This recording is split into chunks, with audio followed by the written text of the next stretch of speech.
Hello, fellow criminologists. I'm Niko Honda, and on today's episode of Northwood Files, we'll be investigating the question of how does the brain structure of an adolescent differ from that of an adult. The first thing you need to know is as we grow up, our bodies are constantly developing to make sure we're ready for the challenges of adulthood. You know, the stuff like finding a spouse, having a family, being able to touch the car pedals, not having a mental breakdown when you look at your bank account, or just all the other great adult stuff. Well, one of the most important parts of that development happens in the brain, which also happens to be one of the slowest and last parts to develop.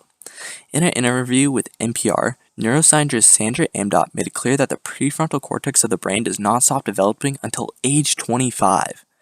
This means a lot of teens' high-pressure decision-making becomes the job of the amygdala, which is supposed to deal with the perception and regulation of emotions. Doesn't sound great, right?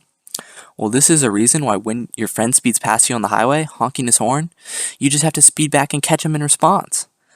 If the prefrontal cortex was properly developed, this would help us rationalize our decisions and plan to reach our goals, instead of just acting on impulse. Another part of the brain that our good friend Sandra Amdahl has pointed out is still different in one's teenage years is our reward system. Our reward system is hyperactive, and we think we deserve awards for everything. You know what I think? I think we feel that we deserve awards for being so close to adulthood, but that's not based on any science. Some of the more known facts about this is that it can increase our susceptibility to peer pressure. These effects of having certain parts of our brain undeveloped can come together and fail us at some of the most important times. Teens tend to not fully think through their decisions and focus on the more short-term pleasure as perceived reward. These consequences can be seen to affect statistics like car accidents. According to a study by the AAA Foundation for Traffic Safety, teens between 16 and 19 crash on average about 2,200 times every 100 million miles driven. The next highest age range is between 20 and 24, where drivers' brains are still not fully developed. They have about 600 accidents per 100 million miles, which is almost 2,000 accidents different. Ouch.